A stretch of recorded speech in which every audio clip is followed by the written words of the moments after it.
오늘 우리에게 주시는 하나님의 말씀은 창세기 9장 1절부터 17절까지의 말씀입니다. 창세기 9장 1절부터 17절까지의 말씀을 우리 다 함께 한 목소리로 같이 읽어보도록 하겠습니다. 하나님이 노아와 그 아들들에게 복을 주시며 그들에게 이르시되 생육하고 번성하여 땅에 충만하라. 땅의 모든 짐승과 공중의 모든 새와 땅에 기는 모든 것과 바다의 모든 물고기가 너희를 두려워하며 너희를 무서워하리니 이것들은 너희의 손에 붙였음이니라. 모든 사한 동물은 너희의 먹을 것이 될지라. 채소같이 내가 이것을 다 너희에게 주노라. 그러나 고기를 그 생명되는 피채 먹지 말 것이니라. 내가 반드시 너희의 피 곧 너희의 생명의 피를 찾으리니 짐승이면 그 짐승에게서 사람이나 사람의 형제면 그에게서 그의 생명을 찾으리라. 다른 사람의 피를 흘리면 그 사람의 피도 흘릴 것이니 이는 하나님이 자기 형상대로 사람을 지으셨음이니라. 너희는 생육하고 번성하며 땅에 가득하여 그 중에서 번성하라 하셨더라. 하나님이 노아와 그와 함께한 아들들에게 말씀하여 이르시되 내가 내 언약을 너희와 너희 후손과 너희와 함께한 모든 생물 곧 너희와 함께한 새와 가축과 땅의 모든 생물에게 세우리니 방주에서 나온 모든 것 곧 땅의 모든 짐승에게니라. 내가 너희와 언약을 세우리니 다시는 모든 생물을 홍수로 멸하지 아니할 것이라. 땅을 멸할 홍수가 다시 있지 아니하리라. 하나님이 이르시되 내가 나와 너희와 및 너희와 함께하는 모든 생물 사이에 대대로 영원히 세우는 언약의 증거는 이것이니라.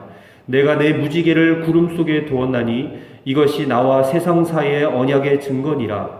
내가 구름으로 땅을 덮을 때에 무지개가 구름 속에 나타나면 내가 나와 너희와 및 육체를 가진 모든 생물 사이에 내 언약을 기억하리니 다시는 물이 모든 육체를 멸하는 홍수가 되지 아니할지라. 무지개가 구름 사이에 있으리니 내가 보고 나 하나님과 모든 육체를 가진 땅의 모든 생물 사이에 영원한 언약을 기억하리라. 하나님이 노아에게 또 이르시되 내가 나와 땅에 있는 모든 생물 사이에 세운 언약의 증거가 이것이라 하셨더라. 아멘. 오늘 함께 나눌 말씀의 제목은 막막한 현실에 부딪힐 때입니다. 오늘 본문의 말씀을 읽어보니까 하나님께서 노아에게 복을 주셨는데 두 가지의 복을 주셨어요. 먼저는 그의 자손들이 번성하게 될 것이다 라는 복을 주셨습니다. 1절과 7절이에요. 1절의 말씀 보면 하나님이 노아와 그 아들들에게 복을 주시며 그들에게 이르시되 생육하고 번성하여 땅에 충만하라. 또 7절에 너희는 생육하고 번성하며 땅에 가득하여 그 중에서 번성하라 하셨더라. 자, 이 말씀은 이런 의미입니다. 노아야, 너는 그저 한 생에 평범하게 사는 그런 정도가 아니고 너는 번성할 사람이야. 온 땅에서 번성하는 복을 받은 그런 사람이야. 이런 뜻입니다. 그리고 하나님께서 노아에게 주신 두 번째 복이 있다면 그것은 이제 앞으로 사람들이 아무리 죄를 많이 짓는다 할지라도 다시는 사람들을 홍수로 심판하지 않겠다라는 약속을 주셨어요. 11절입니다. 11절 말씀. 내가 너희와 언약을 세우리니 다시는 모든 생물을 홍수로 멸하지 아니할 것이라. 땅을 멸할 홍수가 다시 있지 아니하리라. 하나님께서 다시는 홍수로 심판하지 않겠다 이 말씀을 하셨는데 이것은 이제 앞으로 인간들 너희들이 죄를 지을 때에 그때마다 구원의 길을 열어주시겠다라는 그런 말씀입니다. 죄를 지을 때마다 구원의 길을 열어주겠다. 자, 이 말씀은, 이 약속은 언제 성취가 되었냐면 예수 그리스도가 이 땅에 탄생하시고 십자가의 죽으심으로 이 약속이 이루어진 거예요. 사람이 죄를 지을 때마다 예수님께 나아가면 그 예수님이 죄를 용서해 주시는 거예요. 자, 하나님께서 왜 노아에게 이렇게 축복을 주시고 또 은혜의 약속을 주시는 것일까? 이유가 있습니다. 그게 뭐냐면 노아에게 위기가 왔기 때문에 그래요. 특별히 신앙의 위기가 왔습니다. 1년이 넘는 방주 안에서의 생활을 다 마치고 나왔을 때에 분명히 노아는 감격스러웠을 겁니다. 그래서 하나님 앞에 짐승을 잡아서 번제로 제사를 드렸습니다. 그런데 문제는 그 은혜와 그 감격이 얼마 가지 못했다는 거예요. 곧바로 현실적인 문제에 부딪히게 됐습니다.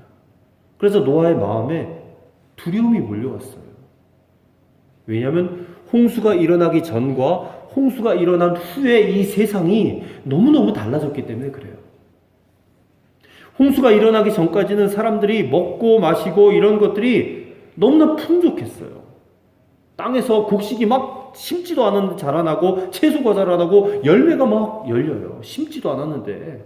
그래서 마음껏 먹고 따먹을 수 있고 그렇게 살 수 있었는데 그때 당시에 사람들이 얼마나 오래 살았냐면 거의 900살, 1000살까지 살았어요. 지구과학을 연구하는 과학자들이 이렇게 연구를 해봤답니다. 홍수 이전의 세상은 거의 이 세상이 온실과도 같았을 것이다.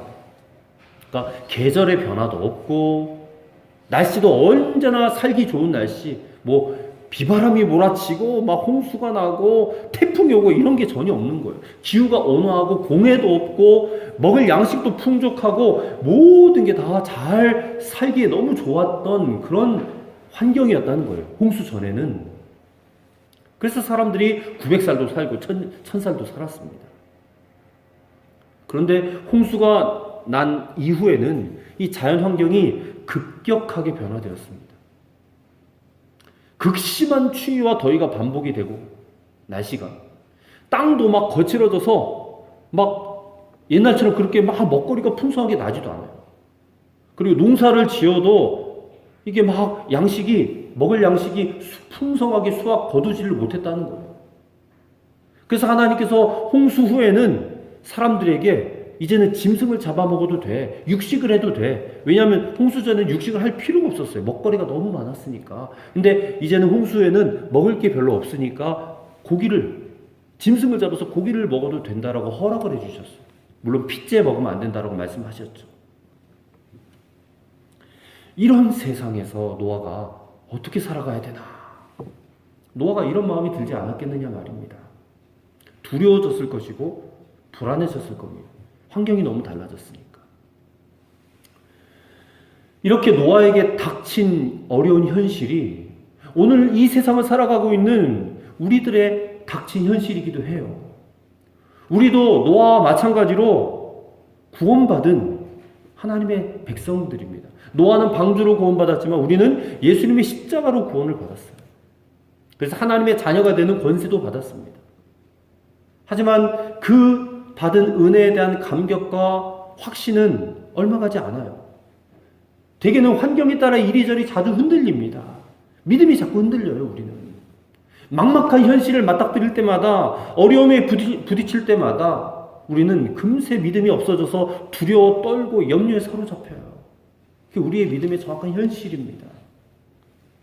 우리가 살아가는 이 세상, 예수 믿는 사람들이 아무리 믿음이 좋아도 살아가는 게 만만하지가 않습니다. 이 세상은 악한 세력들이 너무 많아요. 그러다 보니까 이 세상은 가시와 엉겅퀴가 많이 나는 그런 땅입니다. 우리는 예수 믿고 구원받았습니다. 하나님은 여전히 우리를 사랑하십니다. 그런 말씀을 듣긴 하지만 막상 우리의 일상생활 현실에 들어가서 그 현실에 부딪힐 때가 되면 여전히 낙심도 오고 염려도 오고 두려움도 찾아오고 우울도 찾아와요. 오늘 본문의 말씀은 그러한 현실 속에 있는 노아에게 또 저와 여러분에게 주시는 하나님의 음성이 됩니다. 그 첫째로 우리가 하나님을 믿는다면 그분이 주신 축복의 약속 무조건 확신해야 된다는 거예요. 무조건 확신해야 된다. 붙잡아야 된다는 거예요. 1절과 7절을 다시 보세요. 1절과 7절. 1절에 하나님이 노아와 그 아들들에게 복을 주시며 그들에게 이르시되 생육하고 번성하고 땅에 충만하라. 7절에 너희는 생육하고 번성하며 땅에 가득하여 그 중에서 번성하라. 자, 이 말씀은 노아에게 주신 말씀만 아니라 오늘 이 시간 이 말씀을 읽고 듣는 저와 여러분에게 주신 축복의 약속으로 받아야 된다는 거예요. 대부분의 사람들이 목사님 그거는 노아에게 주신 말씀이지 저한테 주는 말씀은 아니잖아요. 근데 생각해 봐야 됩니다. 저와 여러분은 예수 그리스도로 말미암아 하나님의 자녀가 되었어요.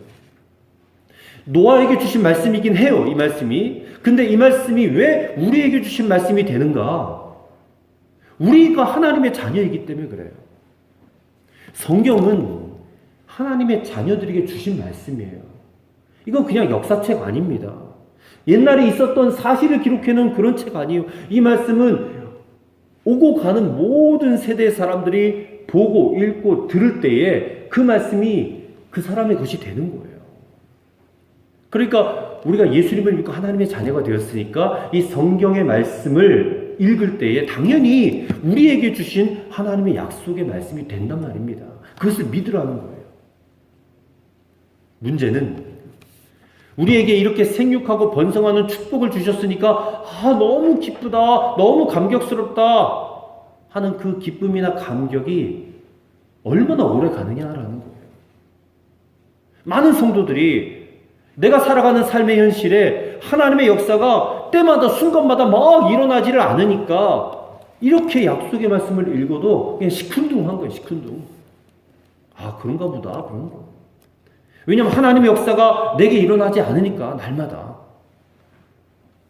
그런데 하나님의 역사가 날마다 일어나는 것이 아니다. 하나님의 역사가 일어나지 않는다. 이게 아니라 우리의 믿음, 우리의 확신이 문제가 있기 때문이라는 것을 먼저 알아야 돼요. 먼저 알아야 돼요. 만약에 우리 조상이 남긴 유언이 있어요. 또 일기가 있어요. 근데 그걸 우리가 봤다고 칩시다. 근데 거기에 하나님으로부터 생육하고 번성하여 땅에 충만하라. 너희는 생육하고 번성하여 땅에 가득하여 그 중에 번성하라. 이런 기록, 이런 약속이 적혀져 있는 거예요. 그걸 우리가 받았습니다. 읽었습니다. 그럼 느낌이 어때요? 우리 조상들이 보통 사람들이 아니었네? 우리 집안, 우리 가문이 보통 가문이 아니야. 그리고 내 신분도 이게 보통 신분이 아니라는 거야. 내가 본래는 온 세상을 무대로 살아갈 그런 사람이었구나. 그런 느낌이 들지 않겠냐는 거예요. 그 기록된 말씀이 우리 가문에 주신 말씀인데 그 말씀을 안 믿겠냐는 거예요. 믿음과 함께 엄청난 자부심이 생겨서 감격과 감동이 밀려올 거란 말이에요. 신앙생활도 그거와 똑같습니다. 우리가 예수님을 믿어요. 주님을 믿는 우리에게 이게 필요합니다. 이 확신이. 하나님이 예수 믿는 우리에게 주신 이 성경에 기록된 축복의 약속들, 언약들, 이거에 대한 무조건적인 확신이 필요해요. 그 믿음이 없으면, 또 그런 믿음이 왔다 갔다 흔들리면 우리는 여전히 하나님의 자녀로 살기보다는 그저 저 세상의 사람들과 똑같이 살아갈 뿐이라는 거예요. 언젠가 중학교, 고등학교 때 같이 교회를 다녔던 친구에게서 전화를 받았습니다. 어떻게 살고 있니? 궁금하기도 했었고, 근데 연락을 먼저 주어서 반가웠죠. 너 교회 다니니? 교회 안 다닌다는 거예요. 왜 안 다녀? 그냥 하루하루 세상 살면서 돈 벌어 먹고 살기에 너무 바빠서 안 나간다. 그러는 거예요. 이제 그 친구뿐만 아니라 저희 대부분의 다른 친구들 역시 마찬가지입니다. 소식을 들어보니까. 대개는 학생 시절, 청년 시절에 어느 순간에 그냥 믿음을 포기하고 세상으로 가버렸어요. 교회를 떠나버렸습니다. 근데 그 친구들이 교회를 등지고 떠나게 된 나름대로의 이유는 있었겠지만 한 가지 공통적인 이유가 있다면 바로 이것입니다. 하나님의 살아계심과 그리고 하나님의 자녀들이 누리는 축복을 믿지 못하였기 때문에 그들이 교회를 뒤로하고 세상으로 향하여 나아간 것은 저 세상이 주는 것들이 하나님께서 주시는 것보다 훨씬 더 좋아 보이고 매력 있어 보이고 그것이 더 만족스러웠기 때문에 하나님을 등지고 세상으로 향해 나아간 거예요. 하나님을 믿고 있다가도 어느 순간에 이렇게 하나님을 떠난 사람들이 있어요. 그리고 앞으로도 하나님 믿었다가 끝까지 믿음을 지키지 못할 사람들도 있을 겁니다. 참 안타까운 일이죠. 평생에 가장 후회가 될 일들이에요. 왜냐하면 누구나 하나님 앞에 다 서게 되니까, 죽은 다음에는. 그 앞에서 구원의 인침을 받고 천국에 들어가야 되는데, 그만 하나님 믿었다가 세상을 향하여 가버렸으니까 그 믿음을, 구원을 놓쳐버리는 것 아니겠습니까? 오늘 이 자리에 있는 저와 여러분, 세상보다 하나님이 더 좋습니까? 세상에 있는 물질, 돈, 일확천금, 이런 것보다 하나님이 더 좋아졌습니까? 하나님이 살아계시니까 그 하나님이 내 삶을, 우리 가정을, 내 동료들을, 내 가족들을 책임져 주실 것이라고 확실하게 믿습니까? 정말 저와 여러분들에게는 하나님 한 분만 계시면 충분합니까? 아니면 아무리 내가 하나님을 믿어도 세상적인 것들이 좀 뒷받침되어야 되지 않겠는가, 그런 생각이 여전히 있습니까? 돈도 좀 있어야지 안심이 되고 사람의 인정도 좀 받고 살아야 살만하다, 그렇게 여기고 있지는 않느냐 말입니다. 오늘 우리가 신앙인이라면 하나님이 지금도 살아계신 것을 믿고 예수 그리스도의 십자가 그 구원의 영생의 축복을 믿고, 그래서 하나님의 자녀가 되었다는 것도 믿고 그렇게 살아가야 된다는 거예요. 무조건 믿어야 돼. 무조건 흔들리지 말아야 돼. 왜냐하면 그 믿음과 그 확신이 우리가 어려울 때, 막막한 현실에 부닥쳤을 때에 하나님이 우리를 실제로 책임져 준다는 그 약속이 진짜 이루어지는 것을 보게 되는 거예요. 그 믿음이 있어야지 하나님 역사를 체험할 수가 있다는 겁니다. 하나님은 예수님 통해 우리 구원해 주시고 그 다음부터 네가 알아서 살아. 그 다음부터 난 책임 안 질게. 너 혼자 알아서 살아가라. 그런 분 아니라는 거예요. 우리를 구원해 주시고 그 구원하신 우리이기 때문에 결코 잊지 않으시고 하나님 우리를 끝까지 책임져 주시는 분이신 것을 믿습니다. 그 확신이 있어야 돼요. 그러면 노아처럼 현실의 문제를 맞닥뜨렸다 할지라도 흔들리지 않을 수 있을 거예요. 염려가 오고 걱정이 와도 두렵지 않을 수 있을 것입니다. 둘째로 하나님께서는 아주 흔하고 흔한 것으로 언약의 증거를 삼으세요. 자, 오늘 본문을 읽어보니까 하나님께서 노아와 언약을 맺는데 그 언약의 증거로 삼은 게 뭐냐? 13절을 보세요. 13절. 같이 읽겠습니다. 내가 내 무지개를 구름 속에 두었나니 이것이 나와 세상 사이의 언약의 증거니라. 자, 뭐예요? 뭐가 언약의 증거예요? 무지개예요. 하나님께서 노아에게 주신 축복의 약속, 이게 엄청난 건데 그건 반드시 내가 지킬 거야 라는 증거로 하나님이 뭘 보여주셨어요? 무지개를 보여주셨어요. 왜 그렇게 하셨을까? 그 이유가 14절부터 16절에 나와요. 14절부터 16절까지 한번 같이 읽습니다. 내가 구름으로 땅을 덮을 때에 무지개가 구름 속에 나타나면 내가 나와 너희와 및 육체를 가진 모든 생물 사이에 내 언약을 기억하리니 다시는 물이 모든 육체를 멸하는 홍수가 되지 아니할지라. 무지개가 구름 사이에 있으리니 내가 보고 나 하나님과 모든 육체를 가진 땅의 모든 생물 사이에 영원한 언약을 뭐하리라? 기억하리라. 기억하신다는 거. 그거 보고 기억하시겠다. 하나님이 이 땅을 보실 때마다 무지개를 보시고 기억하시겠다는 거예요. 뭘 기억해요? 내가 다시는 사람을 멸하지 않겠다. 다시는 내가 홍수로 멸하지 않겠다. 내가 저들을 구원하겠다라고 약속했었지. 그거를 기억하겠다는 거예요. 왜 하나님이 이 무지개를 증거로 삼으셨는지 여러분 꼭 알아야 됩니다. 이 무지개는 흔한 거잖아요. 흔한 거예요.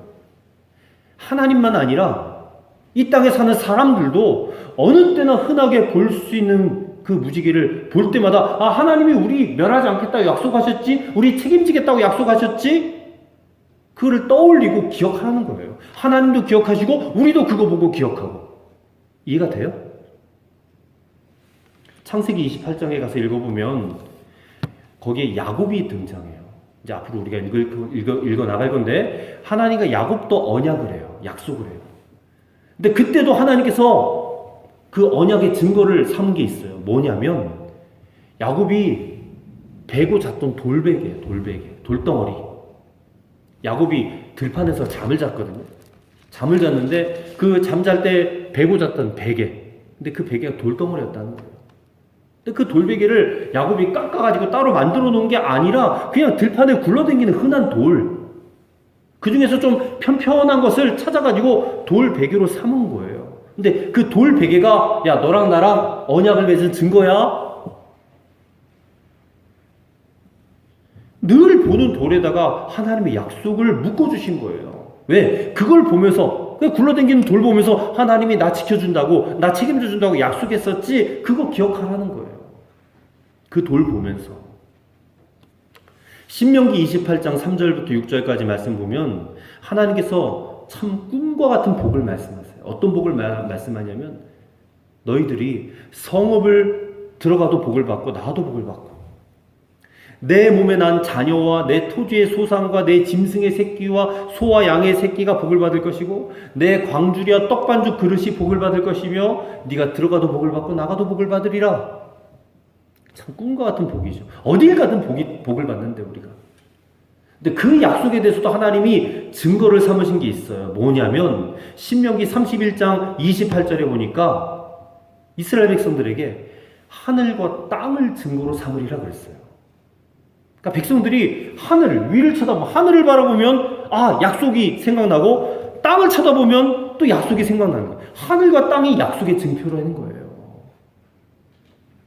하나님께서 언약하실 때 증표를 택하시는데 그 증표가 뭐냐? 아주 흔하고 흔한 것들 그냥 쳐다만 보면 되는 것들 하늘과 땅, 뭐 돌덩어리, 무지개 뭐 이런 거를 가지고 증거를 삼으셨어요. 왜? 그 흔한 것들을 보면서 하나님의 약속을 늘 기억해라. 너희도 좀 기억해라. 나도 기억할게. 여러분 우리에게 주어진 가장 큰 축복의 약속이 무엇인지 아십니까? 바로 십자가를 통해 구원하시겠다는 거예요. 주님이 그 약속을 계속해서 우리로 하여금 기억하게 하기 위해서 뭘 제정하신 게 있어요. 예수님께서. 뭘 제정하셨냐면 성찬을 제정하셔요. 성찬을 우리가 받잖아요. 받을 때 성찬에 그 사용되는 재료가 뭡니까? 포도주와 빵이에요. 포도주와 빵. 근데 우리가 하는 그 성찬식은 포도주와 빵으로 의식을 하니까 아, 그 포도주와 빵에는 뭔가 좀 신비한 것들이 있는가 보다 그런 느낌이 있지만 사실 알고 보면 그것은 이스라엘 백성들, 유대인들의 그냥 일상적인 식사예요. 식사. 우리나라로 따지면 밥과 국이에요. 밥과 국. 그러니까 날마다 밥과 국을 떠 먹을 때마다 십자가의 약속을 생각하라는 거예요. 저 십자가로 우리를 구원해 준다고 약속하셨지? 밥과 국을 떠 먹을 때마다 늘 볼 수 있는, 늘 접할 수 있는 보통 식사에 하나님께서는 아주 고귀한 약속을 담아 주셨다는 거예요. 하나님의 은혜는 이렇게 우리 주변에 평범한 우리의 삶 가운데 있어요. 그걸 발견하라는 겁니다. 아주 흔한 것에서 하나님의 약속을 보는 눈이 열려져야 돼요.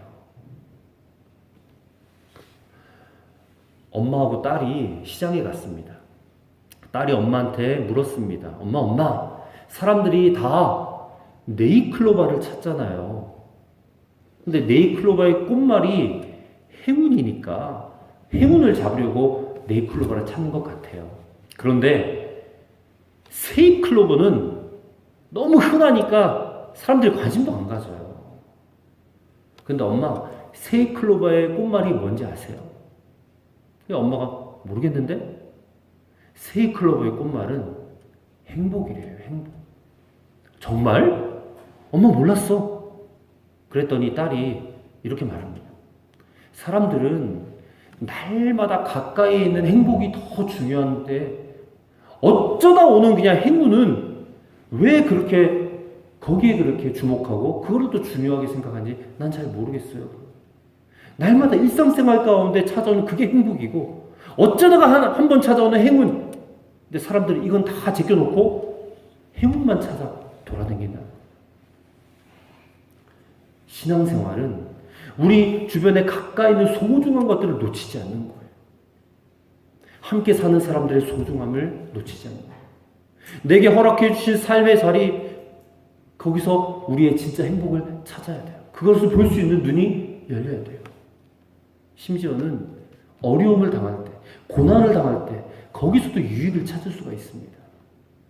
우리가 교회 올 때마다 늘 바라보는 십자가, 늘 드리는 예배, 그 속에 하나님의 놀라운 복을 받는 약속들이 있어요. 근데 믿음 있다고 하는 그리스도인들조차 그것을 보지 못하고 있으니, 왜냐하면 세상 사람들은 그거 아니라고 하니까.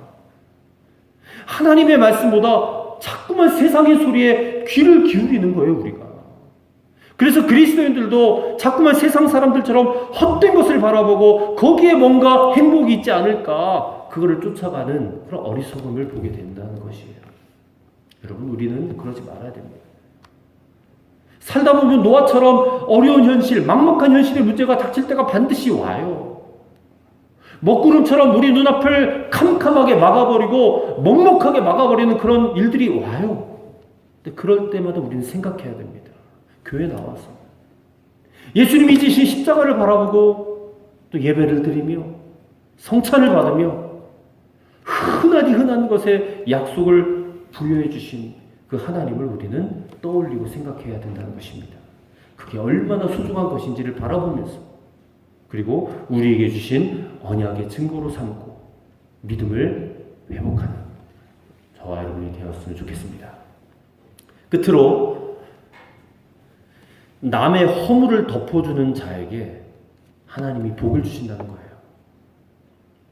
자, 오늘 우리가 17절까지만 읽었지만 17절 그 이후에 좀 은혜롭지 않은 그런 장면이 하나가 등장합니다. 자, 노아가 포도 농사를 지었는데 이제 포도를 결실을 맺어서 그 포도를 가지고 포도주를 만들어 먹었어요. 사실 유대인들 이스라엘 백성들 먹는 포도주는 술이 아닙니다. 그는 그들이 마시는 음료수입니다. 근데 그 포도주는 이제 알코올이 들어있기 때문에 발효가 돼서 도수가 올라가다 보니까 너무 많이 마시게 되면 정신이 혼미해지잖아요. 취하게 됩니다. 근데 노아가 그렇게 된 거예요. 포도주를 만들어서 너무 기분이 좋아가지고 많이 마시다 보니까 그냥 취기가 올라와서 몸이 더워져요. 그러다 보니까 옷을 다 벗어 제끼고 알몸으로 잠이 들어버렸어요. 노아가. 그러니까 여기 이 사건에 대해서는 좀 다양한 신학적인 논쟁이 있습니다. 무조건 노아 행동이 잘못된 행동이다라고 우리가 그렇게 보지만 다른 어떤 신학적 관점도 있어요. 근데 오늘은 그런 이야기를 하고자 하는 것은 아니고, 중요한 것은 이 노아가 술에 취해서 잠든 그 모습을 맨 처음 본 노아의 아들, 즉 함. 노아의 아들이 3명 있잖아요. 셈과 함과 야벳이 있는데 그 가운데 둘째 아들인 이 함이 노아가 술 취해 잠든 모습을 제일 처음 본 거예요. 근데 그 함의 태도를 생각해 보자 한다는 겁니다. 이 함이 아버지가 술에 취해서 잠들어 있는 발가벗고 잠들어 있는 그 모습을 보고는 밖에 나가가지고 사람들에게 소문을 내고 다녔다는 거예요. 가족들에게 소문을 냈겠죠, 가족들에게. 근데 그 사실을 전해 들은 셈 그리고 야벳은 달랐어요. 23절의 말씀을 보세요. 23절의 말씀 같이 읽어보도록 합니다. 셈과 야벳이 옷을 가져다가 자기들의 어깨에 메고 뒷걸음쳐 들어가서 그들의 아버지 하체를 덮었으며 그들이 얼굴을 돌이키고 그들의 아버지 하체를 보지 아니하였더라. 나중에 술이 깨서 이 모든 사정을 전해 들은 노아가 이 셈과 야벳은 축복해주고 함과 그의 자손은 저주해요. 어떻게 이런 일이 성경에 기록이 돼 있을까? 어떻게 보면 그냥 한 가정에서 일어난 그냥 별거 아닌 그런 일들이잖아요. 그럴 수도 있고. 근데 하나님께서는요, 그와 같은 별거 아닌 사건을 가지고 한편에는 엄청나게 축복하시고 한편에게는 또 엄청나게 저주를 하셨어요. 왜 그랬을까? 여기에 우리에게 뭔가 교훈을 주기 위한 그런 내용이 있기 때문에 그래요. 뭐냐? 사람의 허물을 덮어주고 또 사람의 허물을 들춰내는 이 문제는 결국 작은 문제가 아니라는 겁니다. 여러분 보세요. 우리가 하나님으로부터 받은 큰 은총이 뭐냐? 큰 축복이 뭔지 아세요? 죄사함의 은총이에요. 죄사함의 은총. 우리가 나중에 다 천국 가게 될 텐데 천국에 가서 우리가 누릴 수 있는 기쁨이 유일하게 있다면 그것은 속죄의 기쁨이에요. 죄 사함 받은 기쁨. 그렇기 때문에 아버지가 술 먹고 취해서 옷 훌러덩 벗어버리고 잠들어 있는 그 허물을 덮어주었던 셈과 야벳을 보시는 하나님은 너무 기쁘셨던 거예요. 그래서 그들을 축복하신 거예요. 그런데 마귀는 누굽니까? 마귀는요, 끊임없이 들춰내는 자예요. 그를 신학적인 용어로 참소하는 자라고 해요. 성경적인 언어죠. 참소. 남의 것들을 자꾸만 너 잘못했지. 너 그거 잘못했지. 지적하고 잘못하고 들춰내는 이게 마귀가 하는 짓입니다. 어떻게든지 간에 그 죄를 들춰내가지고 벌받게 하려고 하는 자예요. 욥기를 읽어보면 욥기 심지어는 어떤 사람에게 없던 죄도 추측을 해서 만들어내가지고 그 사람을 정죄하고 저주하려고 하지 않습니까? 이게요, 마귀가 하는 일은 근거도 없이 판단하고 추측하는 죄를 이렇게 일으키는 거예요. 이게 마귀의 역사입니다. 그런데 노아의 둘째 아들인 함이 꼭 그랬다는 거예요. 함의 행동이 꼭 마귀의 행동과 똑같았다는 거예요. 아무 근거도 없이 아비의 허물을 판단해버리고 사람들에게 나가서 흉을 봤다는 거예요. 그래서 하나님께서 함을 저주하신 겁니다. 여러분, 우리가 혹시라도 하나님께 그런 일이 있으면 안 되겠지만 하나님으로부터 큰 책망을 받을 일이 있다면 그게 우리가 어떤 큰 범죄를 저질렀기 때문보다는 이렇게 함과 같이 다른 사람을 함부로 판단하고 비판하고 정죄하는 거예요. 예수님도 마태복음 7장 1절 2절에 이런 말씀하셨어요. 너희가 비판을 받지 아니하려거든 다른 사람을 비판하지 말라는 거예요. 너희가 비판하는 그 비판으로 너희가 비판을 받을 것이요 너희가 헤아리는 그 헤아림으로 너희가 헤아림을 받을 것이라 그랬어요. 그래 함부로 비판하지 말라는 거예요. 야고보 사도도 야고보서 4장 11절에 이런 말을 했어요. 형제들아 서로 비방하지 말라. 형제를 비방하는 자는 형제를 판단하는 자는 곧 율법을 비방하고 율법을 판단하는 것이라. 만약 네가 율법을 판단하면 율법의 준행자가 아니요 재판관이로다. 또 예수님께서 누가복음 6장 37절에 똑같은 말을 했죠. 비판하지 말라. 그리하면 너희가 비판을 받지 아니할 것이요. 정죄하지 말라. 그리하면 너희가 정죄를 받지 아니할 것이야. 용서하라. 그리하면 너희가 용서를 받을 것이요. 남 비판하기를 잘하는 사람이 잘되고 복받은 경우는 본 적이 없습니다. 만약에 우리가 우리의 삶이 복되지 못하다고 느끼고 있다면 내가 남을 많이 비판하고 남의 허물을 자꾸만 들춰내는 자가 아니었는지를 우리가 점검해 봐야 될 필요가 있습니다. 그렇다면 우리가 어떻게 하면 남의 허물을 덮어주는 사람이 될 수 있을까? 우리가 복을 받아야 되잖아요. 이게 노력한다고 되는 게 아닙니다. 결심한다고 되는 일도 아니에요. 우리는 선악과 먹고 타락한 존재이기 때문에 우리에게는 끊임없이 판단이 나오고 비판이 나오고 정죄가 나오고 불평과 원망이 자꾸만 흘러나와요. 근데 그런 우리가 남의 허물을 덮어주는 자가 되려면 어떻게 해야 되느냐? 십자가 예수님을 만나지 않고는 불가능한 거예요. 한 가지 질문을 해보겠습니다. 저와 여러분이 지금까지 살면서 여러분 자신보다 더 악질적인 사람을 본 적이 있습니까? 더 악질 본 적 있다고요? 그러면 여러분 아직 십자가 복음을 알지 못하는 겁니다. 십자가의 복음은 나는 죽고 예수로 사는 복음인데 그것을 정말 깨달은 사람은 다른 사람을 절대로 정죄할 수가 없습니다. 자기보다 더 큰 악질은 없다라고 여겨지기 때문에 십자가를 통하여 예수님을 만난 사람은 자기보다 더 악질인 사람 만날 수가 없는 거예요. 왜냐하면 자기 죄를 정확하게 알기 때문에 그래요. 예수님을 정말로 만난 사람은 베드로처럼 고백하게 될 거예요. 베드로가 예수님을 만나고 뭐라고 고백했는지 아십니까? 주님, 나를 떠나세요. 나는 죄인입니다. 가늠하다가 현장에서 잡혀온 사람들을, 여인을 돌로 치려고 했던 사람들이 예수님이 한마디 하셨어요. 누구든지 죄 없는 자가 먼저 돌로 쳐라. 그 말을 듣고 사람들이 다 돌을 내려놓고 가버렸잖아요. 하나님께서 우리를 사랑하시는 것은 우리가 사랑스럽게 보여서 사랑하는 게 아닙니다. 우리는 여전히 죄성을 가진 죄인입니다. 우린 여전히 죄인이에요. 근데 하나님께서는 우리를 보실 때 그냥 우리의 모습을 보는 게 아니라 누구를 통해서 우리를 보세요. 누구를 통해서 보시느냐? 예수님을 통해서 우리를 보세요. 그렇기 때문에 하나님이 우리를 사랑하시는 그런 사랑하는 자가 된 거예요, 우리가. 그러므로 어떤 사람이 만약에 저나 여러분의 허물을 자꾸 들춰내서 판단하고 정죄한다면 하나님 그 사람에게 굉장히 화를 내실 겁니다.